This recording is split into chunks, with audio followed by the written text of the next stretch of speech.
Welcome back to my Colorado mountain garden. And this is my grow setup for my larger plants. So once they go into the 1 gallon buckets or pots, I call them both buckets, pots, which is what you're seeing in the background. This is where they're going to be because my plant shelves can only handle between the pot and the plant 12 inches. I'm going to talk about the grow tent and the lights and the kelvins and things like that first, and then we're going to talk a little bit more about plants. Sorry for the long video. I'll try to cut it as short as possible. So if you go back to my videos from last year, I used a dog kennel, it's a portable dog kennel. It folds down, but it's still made out of steel and is very heavy. And we are actually using that at our place in Nebraska for taking the dog down to the beach. So at the end of last growing season, I knew I was going to need something different because the lights that I have are actual grow lights, the big grow lights, and they're heavy. And I was having problems now that I'm getting older and have more back issues and stuff like that, raising them and lowering them as I needed them. Plus, they're very wide as far as, they're still only 4 feet in length, but width, they're probably 2.5, 3 feet wide. And they have a steel covering on them. So that's why I'm doing the shop lights this year inside of this grow tent. This is by Cool Grow. The green bars that you see are made out of steel. It is 4 by 8, and except for the back wall that you're looking at, there are doors on the other three sides. There are also vents along the bottom where you see that black. That's a vent with a mesh, and that's on two of the sides. So that end side and then the side to your right. You can see some more vents there. There's also, let me raise this up a little bit. There's, I think, 4 of these big vents up top. And then down towards the corner, you can see where the electrical is going in and out. There's some small vents, and I think there's 2 of those on one side. So as I get plants in here, if it's building up too much humidity, I can open those vents and or unzip the doors and stuff like that. At night, I'm still going to close everything up. Once I have the bigger plants in here, my grow lights will be set for 12 hours. And because of how the energy costs are in my area, they start charging you more and things like that between the peak hours, which for us is 4 o'clock in the afternoon till 8 o'clock at night. So my lights are going to be on from 4 o'clock in the morning until 4 o'clock in the afternoon.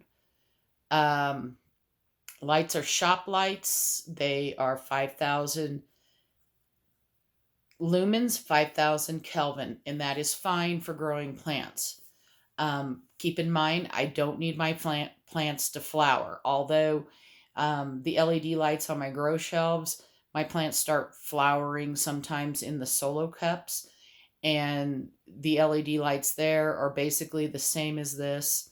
I went back and tried to look to see if they actually listed how many kelvins and stuff on them, and I didn't see it marked on the shelf, so, or on the light bulbs themselves, but they're pretty close.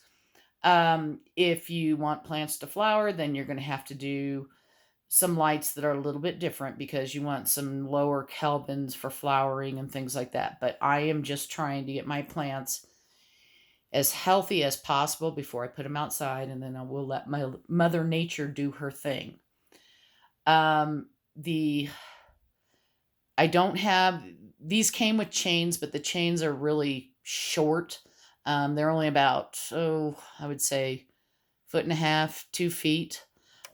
So I do have them hooked up to these nylon, and there's a little pulley up there, and they're very easy to adjust. I've had these for several years with the bigger lights because it was almost impossible to switch the big lights when we just tried chains. So, and those were bought on Amazon also.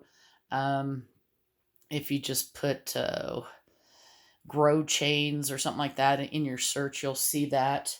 The little green windows here, you can peek in and look at your plants without opening it up.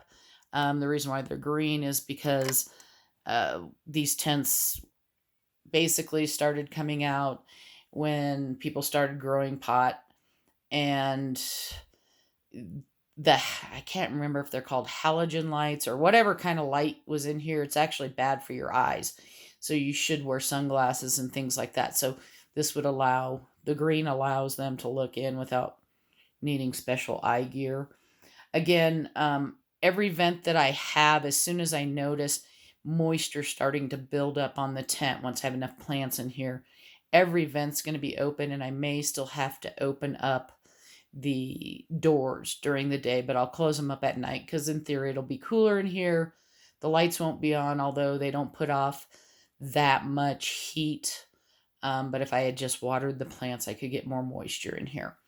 The floor on this does have the same reflective material underneath what you're seeing right now. It also has a waterproof tray, and that was one of the reasons why I picked this particular grow tent. Everything will still be on trays. The trays that you see the 1 gallon pots in are 10-inch trays. I have 8-inch trays that are taller. They go about, like not quite half up the pot. And I have found that those work best for me because with the shorter trays that are only a little over an inch tall, maybe an inch and a half, sometimes as the plants get bigger, I'd have to water twice because they drink up all their water really fast. Okay, so that's what I'm going to tell you about the grow tent and everything like that. Now I'm going to tell you a little bit about why I only take my plants to a 1 gallon pot. Yes, I can grow enormous plants in here, but how am I going to get them outside to harden them off? Because they're going to get tall and bushy, and I'm going to tell you from experience, because the stands that my other grow lights went on would go up to 5 feet. And I thought, oh, well, I'll just start tomatoes in January. And when I did that, well, my plants were almost 5 feet by the time I moved them out. When I had some mishaps and some broken tomatoes, so I lost a lot of tomatoes that year because my pots dried out. And they dried out just to the point where the top part of the plant was heavier and they fell over. Even though I had the plant itself tied to a stick, they fell over, they broke. So I don't try and grow huge plants anymore.